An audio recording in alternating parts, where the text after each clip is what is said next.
The Ancient Temples of Luxor, Egypt.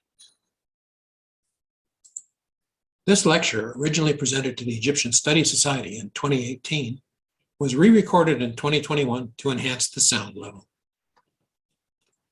Tonight, we'll visit the city of Luxor, examine the gods worshipped there, and see the fabulous temples built to honor these gods. This presentation is in two parts. Part one covers the temples on Luxor's east bank, and in part two, I'll cover the temples on the west bank and the nearby temples that can be reached on day trips out of Luxor. So when were these temples built? They were constructed between the Middle Kingdom and Roman times, from about 2000 BCE to 300 CE. Let's start with a quick look around the city. Luxor is located on the east bank of the Nile River, about 500 miles south of the Mediterranean Sea. Many of Luxor's ancient temples have survived the ravages of time. On the east bank are the huge cult temples dedicated to the gods at Karnak and Luxor. And on the west bank are the mortuary temples of the kings. Ancient Egyptians called Luxor Wa-Set, the city of the scepter. It was the capital of the fourth province of Upper Egypt, the scepter nome. Wa-Set in hieroglyphs is a was scepter with a feather and a T, together pronounced Wa-Set, and the city symbol. By the way, was in ancient Egyptian means dominion. Wa-Set was the capital of Egypt during most of the 18th dynasty, and it continued to serve as a religious center long after Egypt's capital was moved to various other places. In the first millennia BCE, the Greeks renamed the city Thebai Heka Pyloi, or in English, Thebai of the Hundred Gates, to distinguish it from a city called Thebai in ancient Greece. The Romans later Latinized the city's name to Thebes. The modern name of Luxor comes from the Arabic al-Aqsur, which literally means the palaces, a reference to the monumental buildings scattered around the city. Egyptian pharaohs were responsible for housing and caring for the gods, and they dedicated significant resources to temple construction, operation, and maintenance. Netjer was the ancient Egyptian name for a god. Its hieroglyphic symbol is a flag flying on a pole, often followed by a picture of a seated god. Egyptian priests performed a variety of rituals in a temple complex. In ancient Egyptian, priests were called Hem-Netjer, literally servant of the god. To ward off the forces of chaos, they made offerings, reenacted mythical stories, and held festivals. These rituals were seen as necessary to uphold Ma'at, the divine order of the universe.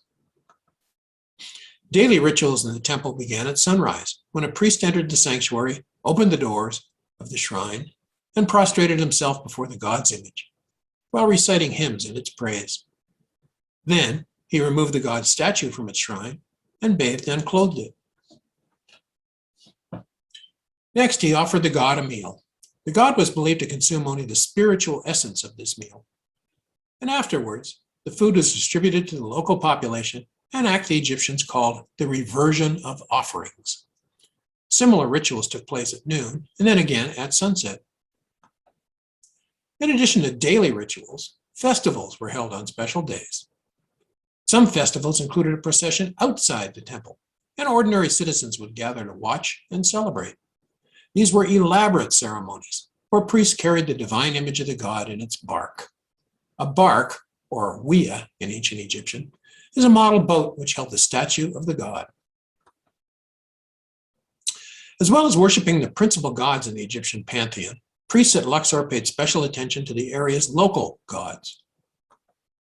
One of these local gods was Montu, a falcon-headed god of war. Sometimes he's shown holding weapons such as scimitars, bows and arrows, and knives. Montu means nomad in ancient Egyptian. Originally associated with the scorching effect of the sun, he was sometimes called Montu Ra. That's why Ra, the sun god in other parts of Egypt, is represented by the sun disk in Montu's name and on his crown.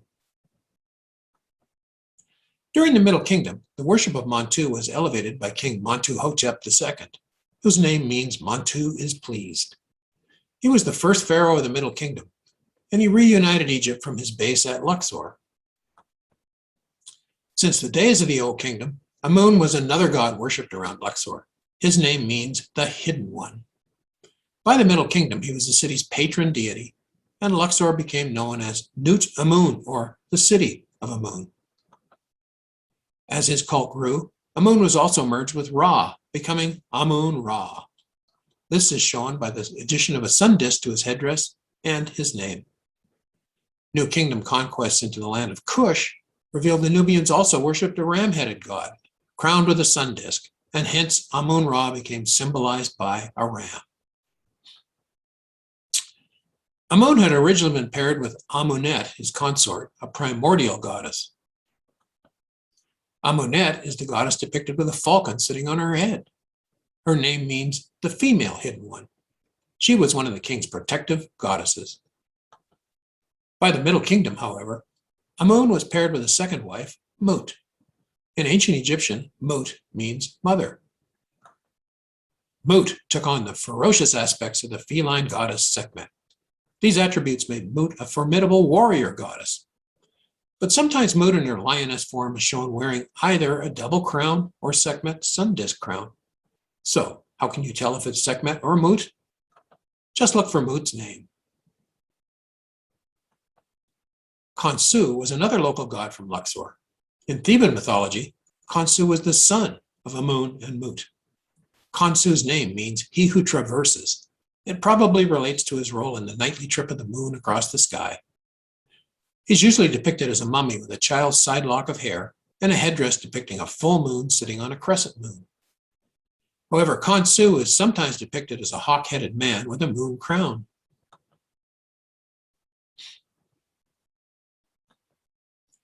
The three gods, Amun, Mut, and Khonsu, are together known as the Theban triad. Notice that Mut is shown here, both in human and lioness form. Now let's look at each of the temples on the East Bank. From north to south, the major temples honoring the gods are dedicated to Montu, Amun, and Khonsu, and Mut. And further south, Luxor Temple is dedicated to the Theban triad of Amun, Mut, and Khonsu. Here's a map of the four main centers of worship of the gods around the Karnak Temple complex. The northern temple is dedicated to Montu. The central temple is dedicated to Amun. And a little further south are the temples of Khonsu and Mut. These temples were called Hwt-ka, which means mansions of the god. Let's begin our tour of the East Bank temples at the precinct of Montu, just north of the Karnak complex. Covering an area of about 5 acres, it's in a ruined state and currently not open to the public.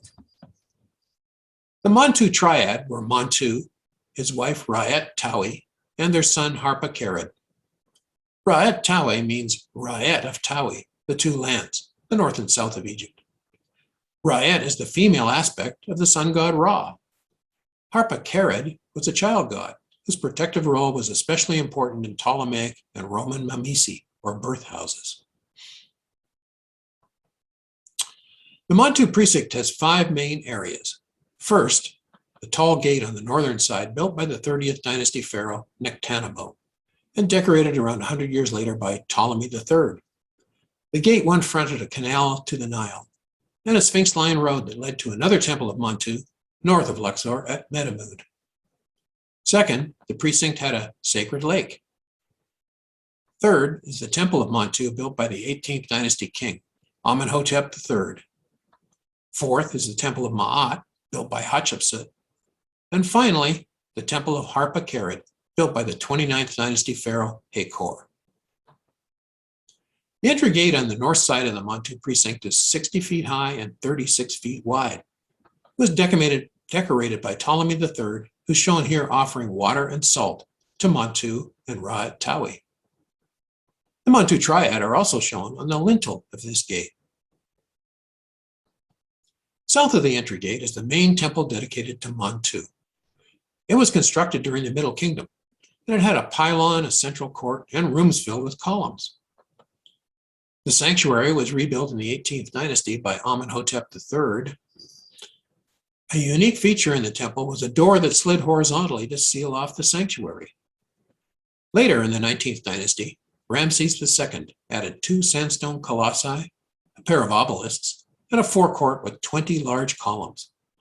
But only low walls and the obelisk and column bases remain today. For many years, there was a legend of a fabulous treasure at the Montu Temple. An inscription in the temple by Amenhotep III says that it was decorated with a considerable amount of gold, and I quote, "The king of Upper and Lower Egypt has restored a temple, purified with electrum. Its doors are in fine gold, and it's adorned with all kinds of precious substances. All of its paving is Nubian gold," end quote. Here's the temple's inventory with its weights converted from deben to pounds. In today's money, these architectural enhancements would cost some $156 million just for this one small and not very significant temple. Imagine the wealth that must have been right next door at Karnak. Hatshepsut was born about 100 years before the reign of Amenhotep III. At 12 years of age, she married her half-brother, Thutmose II, and became Queen of Egypt. When Thutmose II died 14 years later, his 2-year-old son, Thutmose III, by his secondary wife, was too young to rule alone, so his stepmother, Hatshepsut, was named as his regent.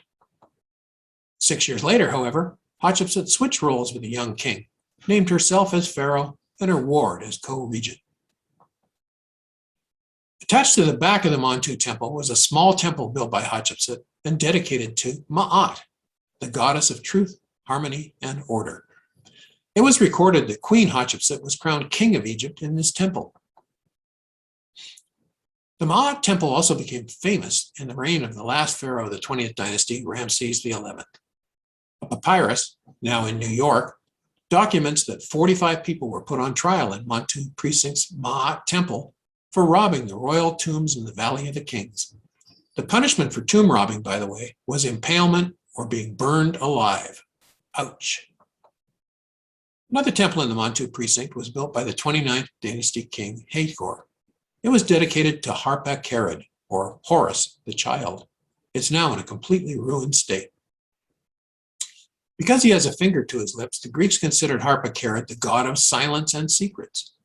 No doubt he was the god worshipped by tomb robbers. Just kidding.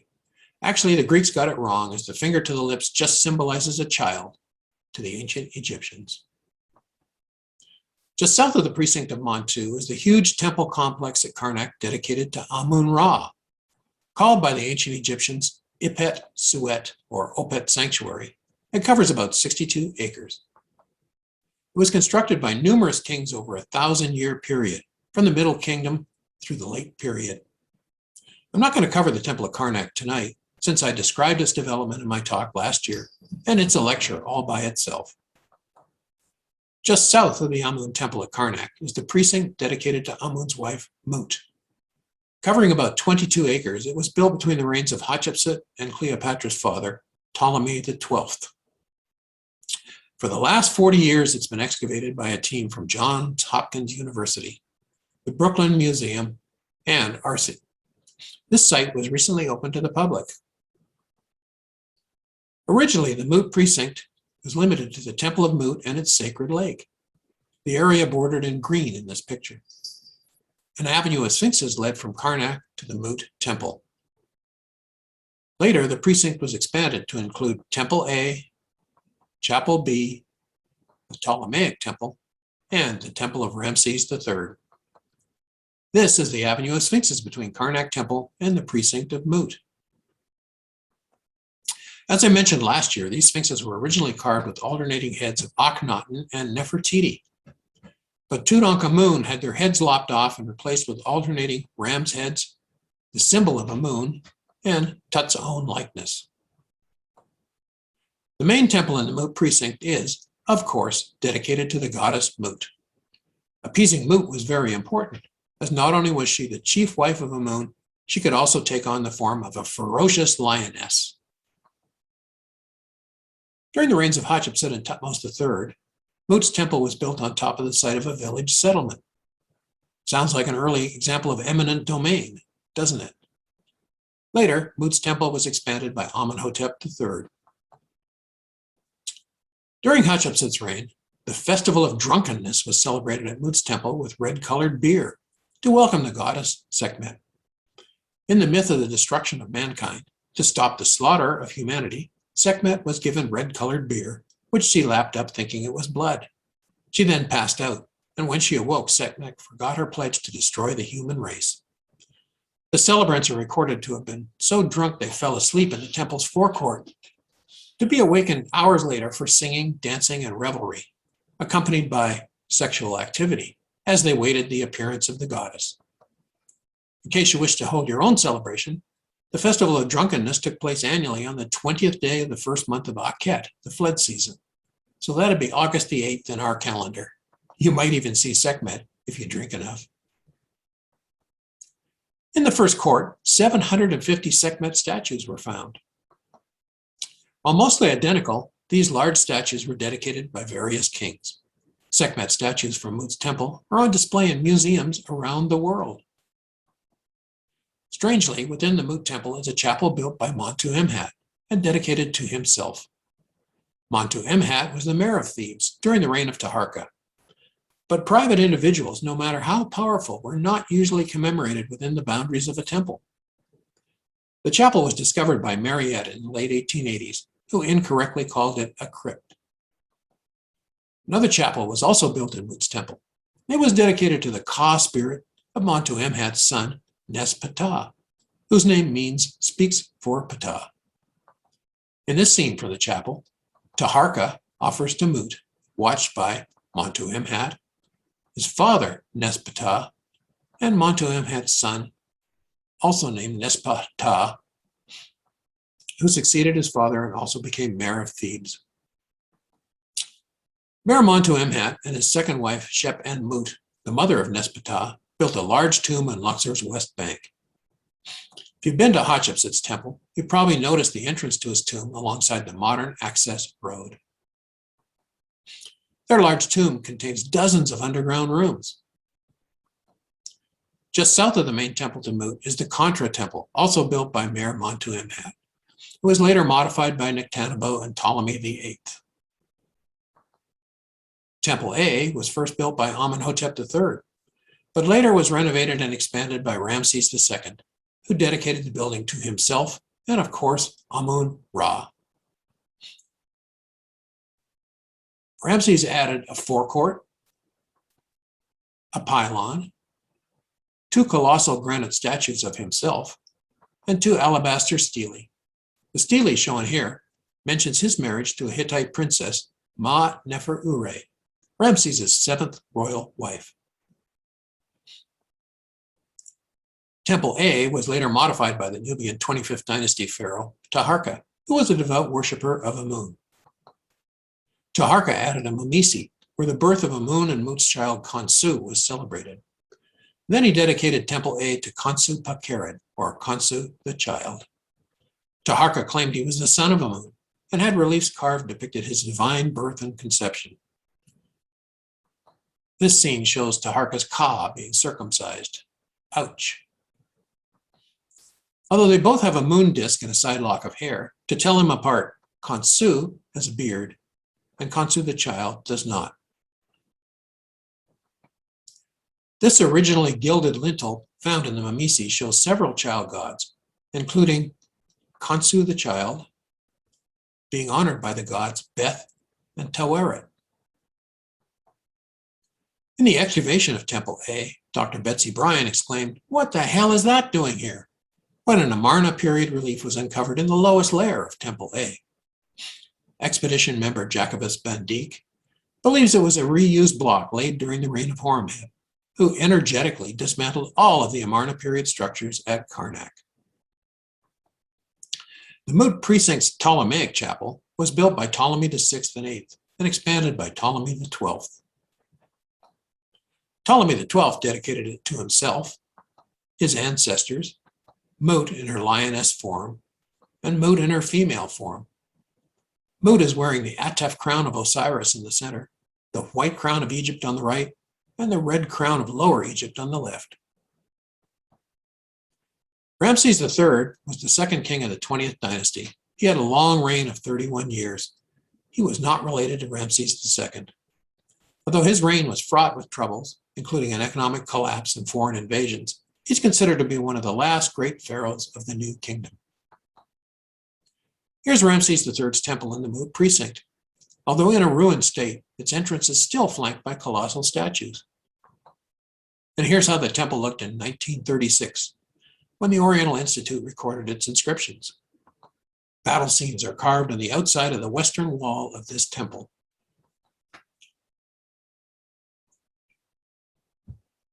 One of the scenes shows Ramses III defeating an invading army of Libyans in the western delta during the 5th year of his reign. Another scene shows Ramses defeating the Sea Peoples during the 8th year of his reign. This battle was fought in the district of Jahi, near the Sea of Galilee. In the Papyrus Harris, Ramses III states, and I quote, "As for those who reach my frontier, their seed is not, and their hearts and souls are finished forever and ever," end quote. Does sound like he's a tough guy. There's another temple nearby in the Karnak Precinct, built by Ramses III. It was dedicated to Khonsu. However, many of its reliefs were inscribed by later pharaohs. Entering between the huge pylons, there's a central Peristyle Court, followed by a Hypostyle Hall, and finally, the sanctuary with its sacred bark is reached. This is the entrance pylon. Beyond the pylon is the Peristyle Court. Peristyle is a Greek word denoting a row of columns. And behind the Peristyle Court is the Hypostyle Hall. A Hypostyle Hall is a room where the ceiling is supported by columns. This scene in the sanctuary shows Ramses III's successor, Ramses IV, presenting a sphinx to Khonsu. During the New Kingdom, Karnak was the starting point for important festival processions, like the beautiful Feast of the Valley and the Opet Festival. The annual Opet Festival celebrated the marriage of Amun and Mut. Here's the land route taken by the Opet procession, from the Temple of Amun at Karnak southwards to Luxor Temple. This was the route used by Hatshepsut, who seems to have been initiated the Opet procession. The procession began at the Temple of Amun, where Amun's statue was placed in his holy bark. Escorted by priests and accompanied by singers, musicians, and acrobats, the bark was paraded past cheering crowds to the temples of Khonsu and Mut, where their barks of these deities joined the parade. Here's how the parade route looked in 1837 along the Avenue of Sphinxes. The procession then headed southward toward Luxor Temple. Along the processional route was 6 way stations called Men Wahet, literally meaning enduring village. These small buildings had a central altar on which the god's bark was placed. At the way stations, the priests could rest while the god received offerings before moving on to the next shrine. During the journey from Karnak to Luxor, the Opet procession marched down the 2-mile-long avenue lined with around 1,000 sphinxes, placed along the route by the 13th dynasty pharaoh Nectanebo. The processional way is under restoration and it's scheduled to be reopened in late 2021. For those of you who knows details, this artist got it wrong. The sphinxes lining the avenue approaching Luxor Temple do not have ram's heads. They have human heads. Luxor Temple, called by the ancient Egyptians Ipet Reset, or Opet Temple South, was the final destination of the festival barks of Amun, Mut, and Khonsu. Their statues remained at Luxor Temple from 11 to 24 days, after which they were once again paraded back to their own temples. Luxor Temple was called the Mansion of Amun, on a stela found across the Nile from Memphis, the old capital of ancient Egypt. It was inscribed during the reign of the first pharaoh of the New Kingdom, Ahmose. Tonight, we're going to visit the temple as a tourist would, walking from the entrance, number 1 on this map, to the sanctuary, number 8.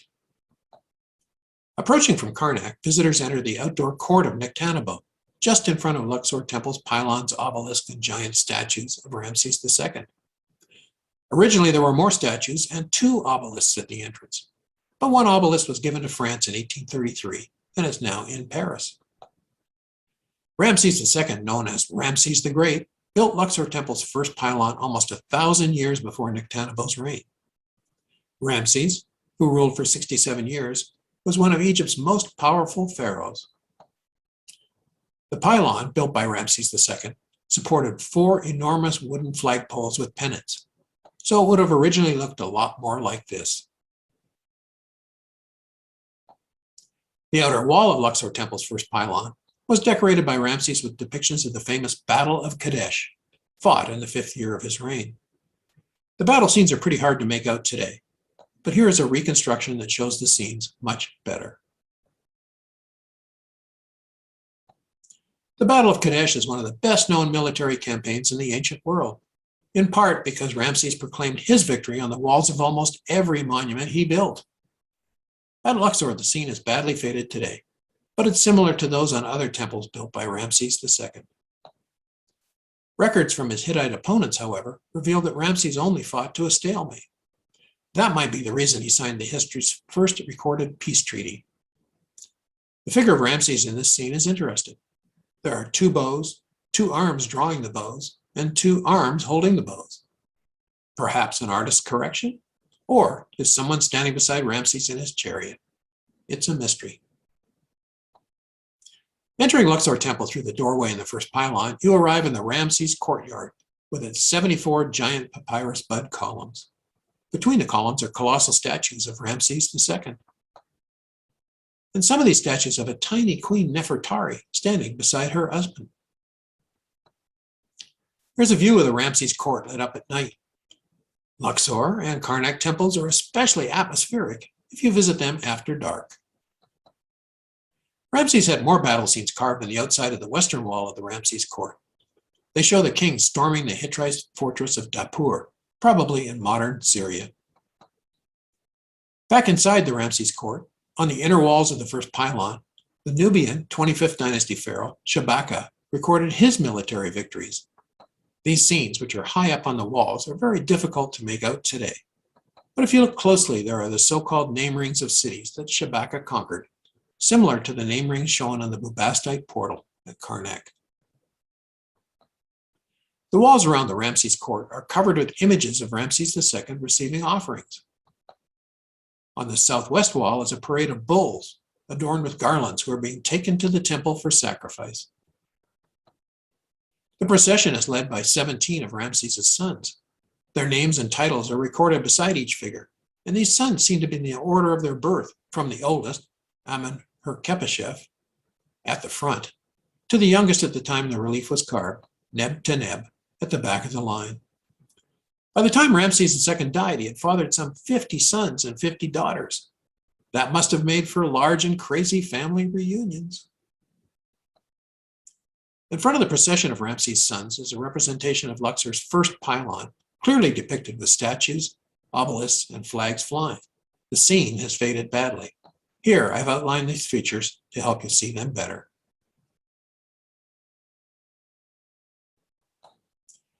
The northeastern part of the Ramses court has never been excavated. Covering the site is a 13th century Islamic mosque, and underneath it are the remains of an earlier Christian church. By the 19th century, Luxor Temple was buried 25 feet deep in mud and debris. The debris was the result of the annual flooding of the Nile. Maspero cleared and excavated Luxor Temple in 1884. You can see where the original ground level was by observing the entrance to the mosque. In the northwestern corner of the Ramses court is the triple bark shrine for the Theban triad. It was originally built by Hatshepsut. Then, Hatshepsut's stepson, Thutmose III, usurped the shrine and carved his own name on it. Later, it was taken over by Ramses II, and he moved it to its current location. The 3 shrines are dedicated to Amun, Mut, and Khonsu. Because the avenue of Sphinxes from Karnak enters Luxor Temple at an angle, the Ramses court is not aligned with the earlier part of the temple. Passing beyond the Ramses court, you walk through a colonnade of huge columns built by Amenhotep III, and then enter the court of Amenhotep III. And finally, at the back of the temple is the sanctuary, also originally built by Amenhotep III. Amenhotep III reigned for about 100 years before Ramses. He had one of the most prosperous and stable reigns in Egyptian history. His birth name was Amenhotep Heka, or Amenhotep, ruler of Thebes. Amenhotep's colonnade was the original entrance to Luxor Temple. It had 7 pairs of 52-foot-high open-flower papyrus columns that still support their huge architrave blocks. Architraves are the beams resting across the top of columns. On the walls around the colonnade are depicted scenes of the Opet festival, called Heb-Epet by the ancient Egyptians. The reliefs in this area bear the names of Tutankhamun, Horemheb, Seti I, and Ramses II. King Tut actually decorated the walls, but Horemheb erased Tut's name and inscribed his own. In this scene at Luxor Temple, the king, inscribed as Horemheb, leaves Karnak accompanied by the 3 barks of the Theban triad and a bark containing the king's Ka statue. When outside the temple, the statues and their barks were shrouded from public view. During Hatshepsut's reign, the Opet festival took the river route back to Karnak. During the reign of the next king, Thutmose III, this journey was reversed, and the river was used to travel from Karnak to Luxor Temple, and then the procession returned back over land to Karnak. Later, during Amenhotep III's reign, the Opet festival procession appears to have traveled both directions by water. It's interesting that, similar to the ritual of the Opet festival, modern Arabs still enact a boat procession from the mosque inside Luxor Temple through the streets of Luxor. The procession celebrates the birthday of Sheikh Youssef, a Sufi who lived in the mid-13th century CE. This is a drawing copied from scenes at Luxor Temple, depicting traveling by river between Karnak and Luxor during the Opet festival. Behind the barge of King Amenhotep III is the so-called duck boat. The boat is shown as a smaller-than-life-size cargo ship equipped with divine offerings. Here's a close-up of the duck boat with its offerings and goose figurehead. In ancient Egypt, goose were yet another symbol of Amun. As I mentioned in my Karnak Temple lecture last year, a flock of the geese of Amun swam on the sacred lake at Karnak. In this scene of Tutankhamun's Opet festival river journey, the barge of Amun is followed by a boat of Tutankhamun's queen, Ankh-Esenamun, and the barge of the goddess Mut. The king and queen boats were propelled with oars, but the barges of the gods were pulled by men marching along the shoreline. Here's a close-up of Tutankhamun's men on the riverbank towing Amun's barge. Both spectators and rope pullers are adoring the bark of the god. But just in case any workers slack off, the supervisors carry punishment sticks. Here's a close-up of the queen's boat. Notice the scenes of the warrior king Tut smiting enemies on the front and rear castles of the boat. Here's a blow-up of Tut smiting seen on the prow, with Queen Ankh-Esenamun standing beside the king. And she even raises a scimitar to help out with the scene on the stern of the boat. The photo on the right, recently found on a limestone block at Saqqara, also shows Tutankhamun smiting. Amenhotep III's court lies just past the colonnade with the boat scenes. It's surrounded by a double row of 60 huge columns. The southern end of the court is a Hypostyle Hall, whose roof rests on a forest of 32 large columns, through which one finally passes into the temple's covered sanctuary. 1989, a wonderful cache of 26 New Kingdom statues were found when renovating Amenhotep III's court. It must have been hidden by temple priests at times of upheaval, or they might have been buried during ancient temple renovations. These objects are now on display in the Luxor Museum. You don't want to miss this great exhibit when in Luxor. Behind Amenhotep III's court and Hypostyle Hall, at the back of the covered temple building, is the sanctuary containing the Opet festival chapels for Amun, Mut, and Khonsu. Amenhotep originally built the offering hall and sanctuary. This illustration shows the bark of Amun being carried into the sanctuary during the Opet festival. In the sanctuary, the statue of Amun rested in his naos and received tribute while at the temple. A naos is a cabinet-like structure which houses the statue of the god. Within the covered part of Luxor Temple, there's also a chamber proclaiming the divine birth of Amenhotep III. The god Amun supposedly took the place of Amenhotep's father to couple with Amenhotep's mother and sire the earthly god-king Amenhotep III. Here's what the actual scene of Amenhotep's conception looks like today. Nearby is a scene of Amenhotep III and his Ka being created by Khnum on his potter's wheel. Khnum was the god who molded people and their Ka spirits in preparation for other gods to give them life. Here's what this damaged scene looks like today. And there's also a scene of the gods presenting the newborn Amenhotep III and his Ka to Amun. At some point near the end of Akhenaten's reign, he sent his followers out across Egypt to erase Amun's images and his name from monuments. Here at Luxor Temple, you can see the inside the birth name cartouche of Amenhotep III, where Akhenaten has had the name of Amun in its original raised relief chiseled away during his purge of the god from the temples of Egypt. It was later reinstated in sunk relief after Akhenaten's reign had ended. Amun's shrine in Luxor Temple Sanctuary was originally built by Amenhotep III. However, it was modified 1,000 years later during the reign of Alexander the Great to show him being introduced to Amun by Atum, the god of creation. Alexander is depicted as an Egyptian pharaoh over 40 times on the sanctuary walls at Luxor Temple. Alexander also claimed he was the son of Amun and had himself portrayed on coins with the ram's horns of Amun. We're halfway through my presentation on Luxor's temples.